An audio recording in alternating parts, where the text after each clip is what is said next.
Hello friends and welcome back to my channel, or welcome if you're new. If you are new, hi, I'm Korra. I talk all about how to create your best life on here and my website korrashay.com. And today we're going to be talking about something that I can't believe I haven't talked about yet on here.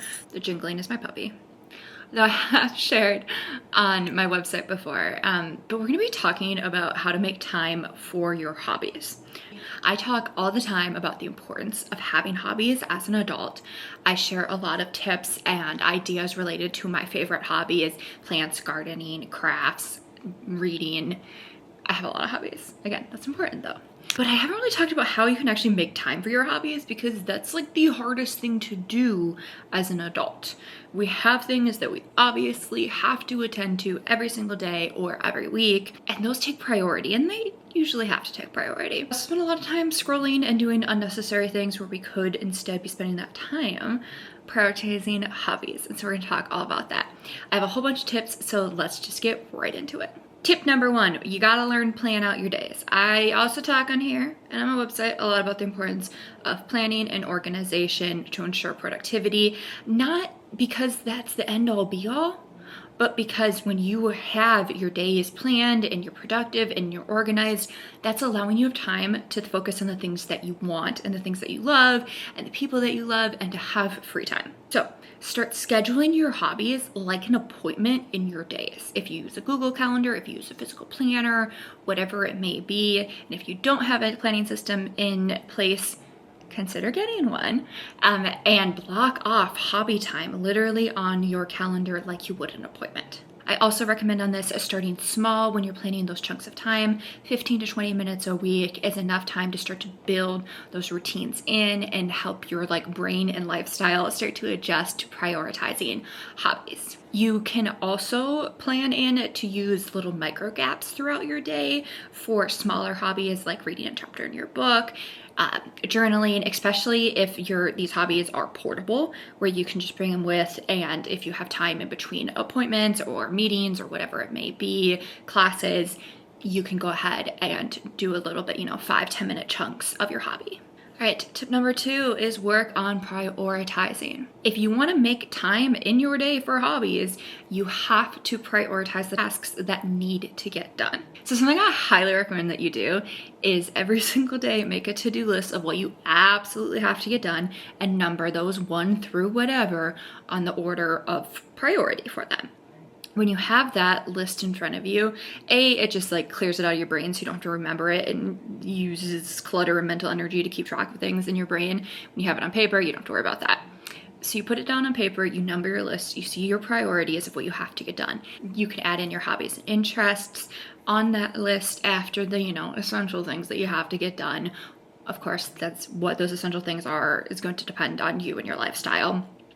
But when you work on prioritizing essential tasks, you're gonna actually have more time in your day. It's gonna motivate you and encourage you to get those essential tasks done and out of the way, and it's going to keep you on track throughout your day. Tip number 3 I have when you're starting to learn how to add in hobbies into your days is to focus on 1 to 3 at a time. If you are someone like me, who is a jack of all trades, master of none, and you enjoy a lot of different things, that is awesome. I relate, we're buddies, okay? But when you're learning how to add that time in, you gotta narrow it down. Pick 1, 2, or even 3 if you're feeling a little ambitious hobbies that you really feel passionate about, that you feel confident about, maybe you already have the supplies for, things like that, and really hone in on those specific hobbies. It makes it more manageable, it makes it easier and clearer to carve out the time, and it allows you to also build skills in those hobbies. It allows you to get better at them when you're really focusing your limited time, because we're adults here and we don't have much time on our days, on 1, 2, or 3 hobbies. All right, tip number 4 is gonna be a little bit of tough love, okay? You gotta learn to say no. You gotta learn to say no to things that you don't want to do.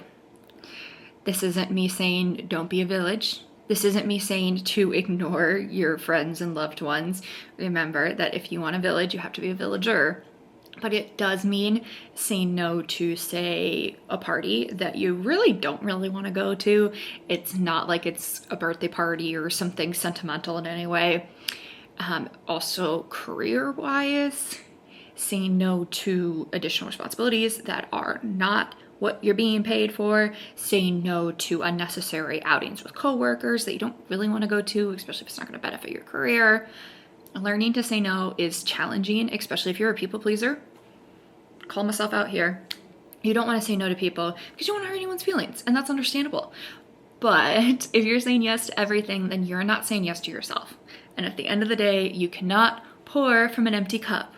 So learn to say no, start with small little things, and work on building up that skill set, building those boundaries so that you can prioritize your free time for things that you actually want to do, things that are going to fulfill you and help you grow as a person outside of career, family, and academic responsibilities. All right, the next tip is stop wasting your time on things that are not valuable to you. The time waster that comes to mind and is the most obvious and the most relevant in our current world is indeed scrolling on social media. We're all guilty of it. I talk about it a lot on my website. I talk a lot about lowering your screen time, how to stop scrolling when you're kind of in that daze, and I will have my website linked below. Google, if you search on it, screen or anything like that, those articles will pop up, and I can do videos on those too if anybody wants that. But wouldn't it be great, instead of spending an hour a day scrolling on TikTok, if you spent 45 of those minutes instead working towards a hobby, a passion, an interest, growing a skill, and cultivating yourself rather than just consuming more content? All right, next tip, we're gonna build it into our routines. I know I talked about planning your days and other things that are kind of like this, but let's talk a little bit more about how we can actually build the hobby activity time into your routines. First up, I highly recommend pairing it with an existing habit. It's called habit stacking. It helps if you already have something that you do every day. Let's say you're in charge of cooking dinner for yourself or your family every day, and a hobby or interest you're interested in is podcasts. You want to learn about historical podcasts or whatever it may be. Of course, there's a whole world of those. So pairing cooking dinner with listening to a podcast, knitting while you're watching your weekly shows, if you're like a Dancing with the Stars or Bachelorette type of person who enjoys those shows, sketching during your morning coffee, things like that. When you already have habits that are built into your routines already, when you double them up with a hobby, it's like you're not even losing any time. You're just making those existing habits even more beneficial. The next routine habit that I highly recommend doing is scheduling 30 minutes a day where you know you don't have anything else when you would normally scroll, probably before bedtime is a good place to start looking for those opportunities, and set a lock on your phone for 30 minutes that you cannot set a timer. 30 minutes, you cannot look at your phone, you cannot look at computer, you cannot watch TV. 30 minutes where you just have to do something that is not screen related. Not only is this also like good for your mental health, and like we have problems with screens and that's not new, but it also starts to build that routine into your days. Also, theme days, if you're focusing on more than one hobby, can be really helpful. Assigning like Thursdays are craft days. Especially if like maybe Thursdays are a lower busyness day for you.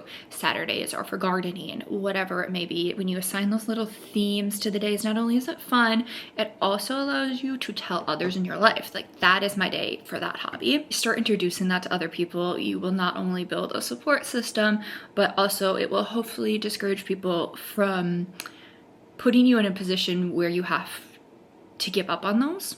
All right, and the final tip we're gonna talk about: make it easy to start. This doesn't need to be a huge, challenging thing. This is a fun thing. Adding hobbies into your life and prioritizing things that you love and interests that you have is a good thing. It is a fun, enjoyable thing. Don't let starting stop you from doing it. Keep the supplies handy. Whatever supplies that you need, you need to purchase them if you haven't already, and you need to keep them accessible. Tucking them away on a high shelf or putting them in a box somewhere is going to mean that it is out of sight, and let's be real, out of sight, out of mind, okay? It also needs to not be a pain to get to things. It needs to be easy for you to access your supplies. You also need to remove any obstacles in advance. So if your issue is that your hobby that you want to pursue is music, but you currently don't really have a great situation for practicing, look into classes that you could take. Look into spaces that you could use for practicing, or, could you use the garage? Could you take advantage of maybe everybody in your house leaves 30 minutes before you do in the morning? Could you use those 30 minutes to practice instead? And lastly, on the making it easier is you need to accept imperfection. As you might have gathered from little comments in here, I'm a type A people pleaser, okay? I don't like to make mistakes. I don't like to admit when I make mistakes. And this is something that it has taken me 29 years to start to make some progress on. But you don't have to be perfect at really anything. But you really don't need to be perfect at your hobbies, okay? They're meant to be a fun, enjoyable part of your day. They are not something that you need to monetize. I highly recommend not monetizing all of your hobbies. They are something that is for you. It is not to brag about. It is not to be like, I'm more successful because I read more than you or whatever it may be. It is for fun. It is to fill your soul and your heart with joy and to bring interest into your life that isn't something that you have to do. And that is all for now, my friends. I hope that this gave you some encouragement and ideas for how you can start to prioritize hobbies and passions and interests into your days and your routines. If you have any questions at all, make sure you leave them in the comments. I respond to any questions that people ask. And also check out my website, korrashaida.com. Lots about living your best life, lots about hobbies. If you are interested in plants specifically, I've been sharing a ton of articles about how I care for my currently approximately 85 houseplants. And also next spring, I am going to be in a house again, and I'm going to have space for building my dream garden. So if that's something you're interested in, again, stay tuned. All right, and that is all for now, guys. Make sure to subscribe if you thought this was helpful or interesting. And I hope you're having a wonderful day, and I hope you make time for things you enjoy. Okay?